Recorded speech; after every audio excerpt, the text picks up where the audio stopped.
A massive protest over frozen bank deposits turned violent in China. The next in line could be Chinese banks, because China's banking sector remains vulnerable. Analysts caution on margins that margins will be hard for the Chinese banks to keep up this year. Millions of homes could be taken down in the coming weeks. The crisis within China's property sector is getting worse. They have a $550 billion hole. I'm talking about the four biggest banks in China. Chinese media reported that at least 4 village banks in Henan province and 2 village banks in Anhui province are involved in this round of village bank crashes. Hi everybody, China is going through a series of crises, and it's not one, not two, but 3 crises occurring together, which are the real estate crisis, the banking crisis, and now the credit crisis. 5 banks have already crashed, SMEs that contribute around 60% of the Chinese GDP are struggling for cash, and the Chinese economy hit a meager growth rate of just 2.99% in 2022. And all of this is because the government of China made one critical mistake that has a ton of lessons that India needs to learn from. The question is, in spite of such an incredible rise, why is China slowing down now?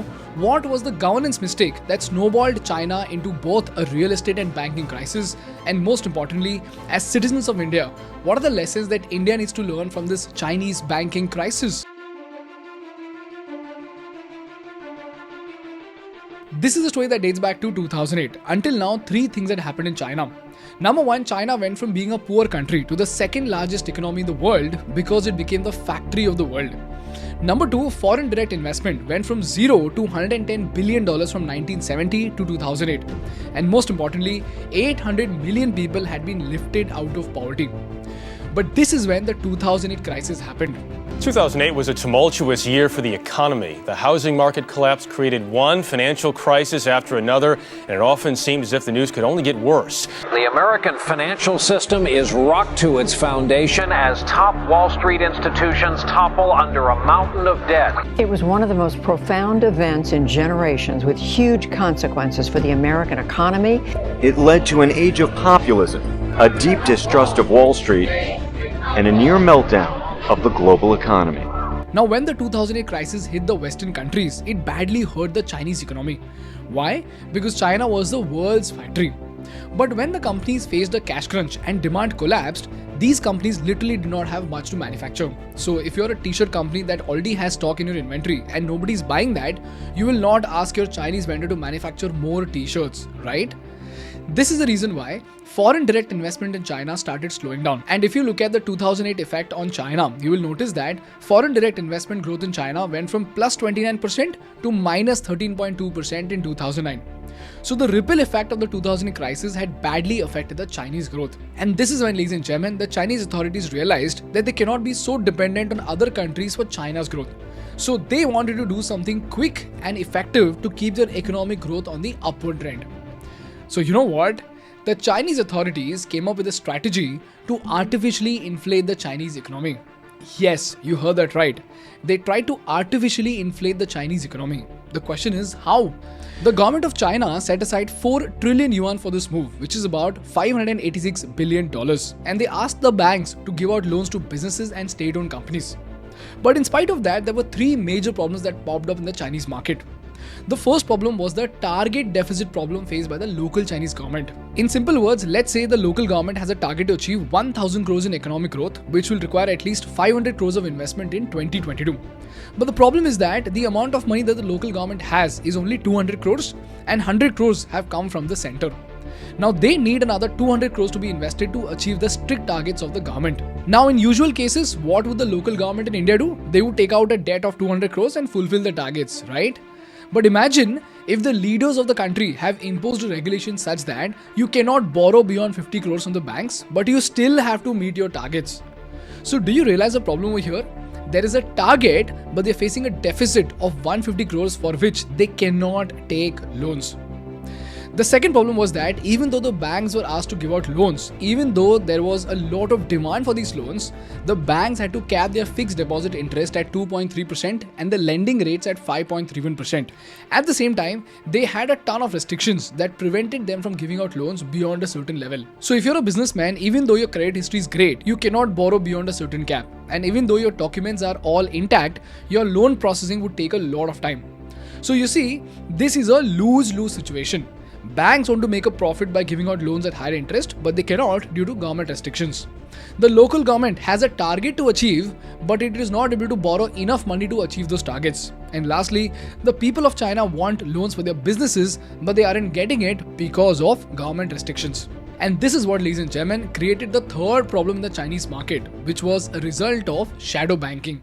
Shadow banking. Financial intermediaries that lend money just like banks but aren't regulated like banks. And in China, these kinds of risky financial transactions are more prevalent than ever now. It's estimated China's shadow banking sector is worth $6 trillion, about 69% of the economy. And the biggest concern there is China's big and fast-growing shadow banking system. There's particular concern, I think, in China where it's felt that the types of shadow banking, types of direct lending activity outside the mainstream banking industry are growing at a breakneck speed and nobody really knows how it's going to end.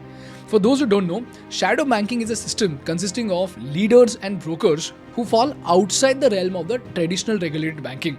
So shadow banking is generally unregulated and it is not subject to the same kinds of risk, liquidity and capital restrictions as traditional banks. Basically, they are unregulated as compared to traditional banks. So because the Chinese banks were so slow and so picky about their loans, all this demand went into the shadow banking industry such that people were willing to take a loan even at 18% interest. And it's not just the private entities, but even the banks started private lending. For example, let's say a bank has 50 crores of cash to be lent and you as a businessman need 50 crores for your working capital. In the organized market, the banks will have to do all the due diligence and give you the loan at 5.8% interest, but it will do it in a very, very restrictive and slow manner. But with private lending, the bank would immediately give you a loan of 50 crores and keep it off their balance sheet. Eventually, they'll charge you an interest of 18% on it. This way, you get loans, the banks get profit, and the government's ego gets pampered. This is the simple functioning of the shadow banking in China. So tomorrow if you default, the bank does not have to show it in the balance sheet and hence it could escape the government. And just like this, not just businessmen, even local governments started borrowing from banks privately at interest as high as 18%. Why?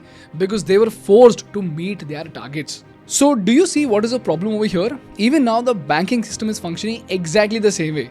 The banks are still giving out loans, the businessmen are still taking these loans, and even the local government was taking out these loans in order to increase the GDP. It's just that earlier this was happening on paper, but later on it was happening off paper, and that too merely due to bad governance. If you see this chart, shadow banking, which is represented in orange, picked up very, very quickly after 2008 to touch very high levels in 2016 to almost 25 trillion yuan. And this is when, ladies and gentlemen, the government of China realized that they had messed up and the shadow banking industry had gone beyond control. So you know what? They came up with something called the deleveraging strategy in 2016. President Xi Jinping is poised to tighten control on banks. Bankers are being told to rectify their mindsets. President Xi's made it quite clear that he's worried about the leverage in the system and that he wants to deleverage the economy. So they want to deleverage the financial and the economic system, but at the same time they don't really want to let growth rates slip. Now you can't really do this. In this campaign, the government set strict lending restrictions for trusts and NBFCs and started imposing tight regulations on them just like the banks. And they cracked down on anyone who did not follow these regulations. So now, suddenly, the shadow sources were not able to give out loans and the businesses had no way to get cash quick and easy. And the effect of these measures was very, very significant in the Chinese economy. If you see the chart on the screen, you will notice that the claims on other banks and NBFIs started decreasing in 2016 and dropped significantly in the next couple of years. As you can see, the orange part of the graph almost disappeared by 2018. Now this is where most people thought the problem was solved. But you know what? There was another problem in China, and that was their real estate crisis. China blows up 15 high-rises because constructors ran out of money to finish them. The most indebted property company in the world, Evergrande Group. Evergrande It was the largest property developer in China. Now it has the largest debt pile in the world. The crisis within China's property sector is getting worse. Running out of patience, Chinese home buyers are halting payments on unfinished projects. If this sector collapses, it could take the entire Chinese economy with it. Now, this might sound a little complex, but as usual, let's try to understand this using a story. Let's say you are a real estate company that needs a total investment of 400 crores, and that too in two phases, phase 1 and phase 2, whereby you need 200 crores for each phase. So, for the first phase of construction, you take in 100 crores from shadow sources at 18% interest, and 100 crores from the banks at 6% interest. But after the deleveraging campaign, the shadow bank is no longer giving loans to you. At the same time, because the Chinese banks are so slow, that now for the second phase you need 200 crores to complete your projects, and at max, assuming that the bank gives you a loan, you will get 100 crores, and that too after a lot of delays. And now for the final 100 crores, you don't have any money either for the shadow sources or the organized market due to the banking restrictions. This is exactly what happened in China, whereby because of the cash crunch, the building projects kept on getting postponed. So you know what? The builders did two things. Number one, they slowed down the construction projects, because of which all the supplies like cement, steel and other commodities witnessed a business slowdown. And secondly, they started taking cash upfront with something called pre-construction sales. As in, if they had 100 flats worth 1 crore rupees, they would sell these flats at 80 lakh rupees each, giving a 20% discount to the buyer. So this way, they would collect 80 crores in cash from 100 home buyers collectively. So this way, flat owners get a 20% discount, and at the same time, the builders get 80 crores in capital at 0% interest to complete their projects. This is what the builders did to save their projects. But this is where the third thing happened, whereby the home buyers were now preferring a flat under construction and not the ready-made flats. In fact, even we do this in India, right? If you get a ready possession flat, but it costs you 1 crore rupees, and at the same time you get a 20% discount on the same flat with a pre-construction sale, you would obviously go with the discount option, isn't it? This is what happened in China, because of which new flat sales in China started to surge and rose by 20% in 2018. But at the same time, the sales of the completed houses plummeted, declining by 26% in terms of floor space. While the total sales were weakening in 2017 and 18, the sales of the pre-construction houses were still rising by an astonishing 22% in terms of the revenue. And if you remember from our China Evergrande episode that was made about a year back, there was a huge difference in the number of buildings under construction and the ones that actually got sold. In this graph, you will see that Evergrande, after taking a ton of debt, used all this debt not to complete the existing projects, but to keep on funding new projects before the existing ones got sold out. So you will see that from 2010 onwards, after they started expanding, the gap between properties under development, contracted sales and completed properties started increasing. As you can see, by 2021, it had already touched a dangerous level, whereby the completed properties held for sale were barely 1/6 of the properties under development. So do you see the problem over here? The developers were using the advance money from the home buyers to start new projects, but at the same time, they could not complete the existing projects because their cash was stuck with the already constructed flats which were not getting sold at all. So naturally, the developers started postponing the delivery of the houses. And this caused the first wave of crisis in China, whereby hundreds of residential buildings were left half constructed. Now, as soon as people saw that they were not getting their possession of the houses, these people stopped paying their EMIs and started defaulting on their loans. And this caused the second wave of crisis in China, whereby the defaulting of home buyers led to a drastic fall in the real estate prices. According to the sales, home prices in 100 cities fell for the 6th month in a row in December 2022, and that too by 6 to 7% in a single year. So guess what? This is where the third wave of crisis started in China, which was the banking crisis. A few months ago, 4 rural lenders in the northern province of Henan froze the deposits of hundreds of thousands of customers. A massive protest over frozen bank deposits turned violent in Zhengzhou in China. One Sunday earlier this month, hundreds gathered in Zhengzhou, the capital of Henan province, demanding compensation. China's banking sector remains vulnerable. According to some assessments, they're doing worse than their Western counterparts. Going by one estimate, at least 400,000 customers were affected. Their deposits were frozen. So because of mass defaulting of both businesses and home buyers, 5 banks in China collapsed last year due to bank runs. And not just that, around 4,000 small lenders who own a quarter of China's banking industry are in a similar situation, which is very, very tight. And as of now, the banking sector of the country looks very grim, and the real estate sector, which contributes almost 30% of the country's GDP, is slowing down. This further created the fourth wave of crisis, which is something called the wealth effect. For those who don't know, wealth effect is a behavioral economic theory which basically says that people tend to spend more as the value of their asset increases, and they spend less when the value of their asset decreases. For example, let's say Meena buys a house for $300,000 in 2018 and her income is $100,000 with an expense of $70,000. But next year, if the price of her home decreases to $280,000, even if her income remains the same at $100,000, she is more likely to cut back on her variable expenses like movies and outing. So her expenses will go down to $65,000. And next year, if the home price increases to $320,000, she is more likely to increase her expenses to $70,000 because of the sense of higher wealth.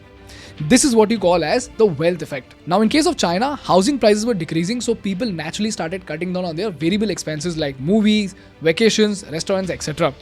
And when 1 million buyers cut down on their expenses, it automatically led to an economic slowdown in the country. This is one of the reasons why China grew by just 2.99% in 2022. And now, this ripple effect is being passed on to the other businesses. For example, SMEs, which contribute to 60% of the Chinese GDP, are not able to get enough cash from the banks because of these restrictions. So now, shadow banking is rising again in China. This is the state of China. And this brings us to the last part of the episode, and that is, how will this Chinese crisis affect India, and what are the lessons that India needs to learn from this Chinese economic crisis? Number one, the way this crisis will affect India is that as China goes deep into this banking crisis, India's exports to China will decrease. In fact, it has already reduced by 28% to $15.32 billion in 2022 and 23. Secondly, because of the credit crunch, if the manufacturers in China are not able to produce the desired output, the lack of supply combined with the non-transparent governance of China could automatically make India the favorite destination for foreign investors. This is how India could get affected because of the Chinese crisis. And when it comes to lessons, the most important lesson for the government of India is that the government of the country must never interfere with the free market. And the free market is like nature. Just because you don't like mosquitoes, if you kill the entire species, it will lead to a catastrophe. In this case here, the Chinese government interfered with the market to artificially inflate the economy, which gave rise to shadow banking, which then led to real estate crisis, which then led to a banking crisis. So the moral of the story is that the government must always be a regulator and not a participant or a controller of the free market. Because if they start doing it, the market will no longer be free.